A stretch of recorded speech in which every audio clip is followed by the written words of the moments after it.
siblings Dean and Lauren Nicholson, courage is something they've faced their entire lives. Born with retinitis pigmentosa and legally blind since birth, both Dean and Lauren have achieved some amazing things despite seemingly insurmountable odds. In April 2010, with help from two support riders Grant Williams and John Eder, Dean and Lauren left Perth for a gruelling journey that would take them across some of Australia's toughest terrain, a marathon ride of over 4,000 kilometres. Well, we started preparing for this ride about a year before we even did the ride, and a part of that preparation was just getting the sponsors lined up. You know, we needed bikes, we needed a little bit of funding to help us do the ride. Lauren did so much of that organisation for the pre-ride stuff. Spent a lot of time on the phone talking with him, bouncing ideas, but he was the one ultimately that did so much of that organisation. So that took just weeks and weeks and weeks of preparation just to do that, and then all of a sudden we realised, hey, we need to start riding our bikes now. We need to actually prepare and start training. And I remember Dean and I had an exercise bike just downstairs in our garages, and we used to get down there a couple of times a week and start pedalling on our exercise bikes. And it was just a huge undertaking, just preparing for this ride. It was massive. The greatest challenge we had when we first set off is that we didn't know what we were doing. You know, I mean, we knew where we were going, but when you first set off, it was a little bit of, you know, make it up as you go. For me, it was anyway. And but then after a couple of days, it just evened out, and we all knew what to expect, you know. The opportunity that Lauren and I had a few years ago to do Tamworth to Port Macquarie made me realise that I could do a lot more than just ride around home. And then this idea came from Lauren, and I thought, I'd love to do it. Yeah? Who wouldn't love to ride across their own country? I remember being inspired by a man that climbed Mount Everest, the first blind man to ever do it, and I thought, gee, that was just wonderful. I began thinking about some of the things that I always wanted to do, things I wanted to achieve, and one of those was to ride across Australia.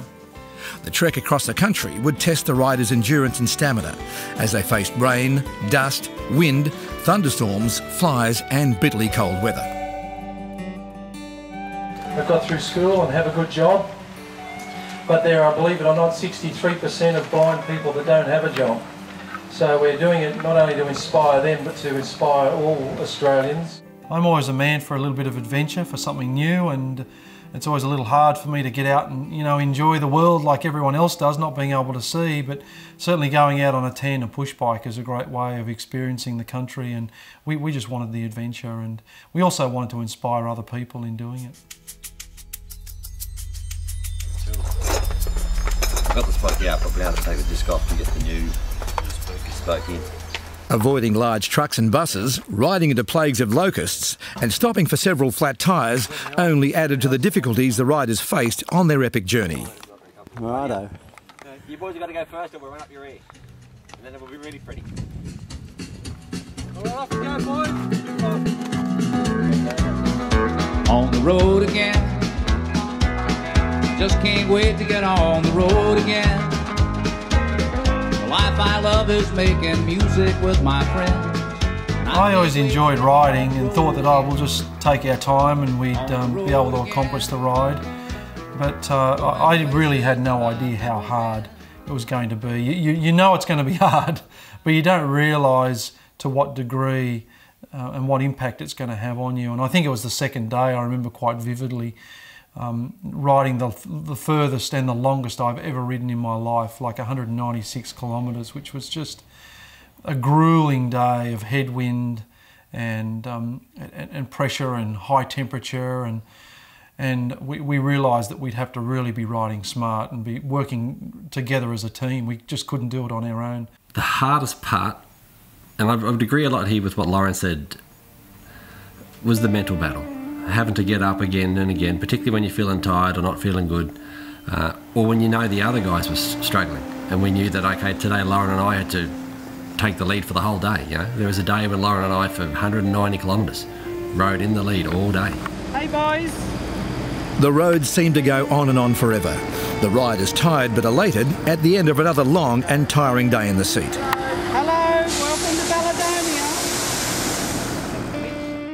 We buckled ourselves in this morning for a long day. Yeah. We pulled out a Norseman, turn right, sign says Adelaide. There was a headwind, the road was rough, it was raining, there was thunder rolling. We're thinking, all right boys, buckle in for a 9-hour day today. We've just rocked into Balladonia in 7 hours and 11 minutes, which was quite a surprise and quite a relief. But having Distance of what, 190 194.4 kilometres today, which is pretty good going. Did you get any flies on your dune? They were mostly hitting the ground in the head. Always swarms of flies coming along. I swallowed one, spat it out real quick. They just bounce off your helmet, you know. Yeah, after it ricochets off my head. Yeah. It was a good ride though. We descended about 150 metres today, so in total. We also went up 150. Descended more than that. We're down to 202 now. Oh yeah. In the middle of the day we're up to 450. We started at 300, went up to 450, and now we're back down to 200. So I'll need to make sure I'm stopped. good day. This is the emergency airstrip up in the road. It's early in the morning, the sun's just coming up. The boys have probably already done about 10 kilometres. So what was it like bringing up 3 blind children? I don't know what it's like to bring up any other kind. I think that was normal. They did everything the rest of the children did, and we didn't stop them from doing anything the rest of the children did, so it was just a normal household. They had a few limitations, couldn't participate in group sports or things like that. All the things other children do, they did. They rode bikes, they had skateboards, they played with balls, they trampolined. Yeah, swimming pools. Yes. Lauren likes swimming pools. And how did you feel when you first found out that both Lauren and Dean were almost blind? Oh yeah, well that was a hard day. Yeah. I didn't think much of it at the time. I thought, well, they're blind, because Julie looked after them. She was the best mother.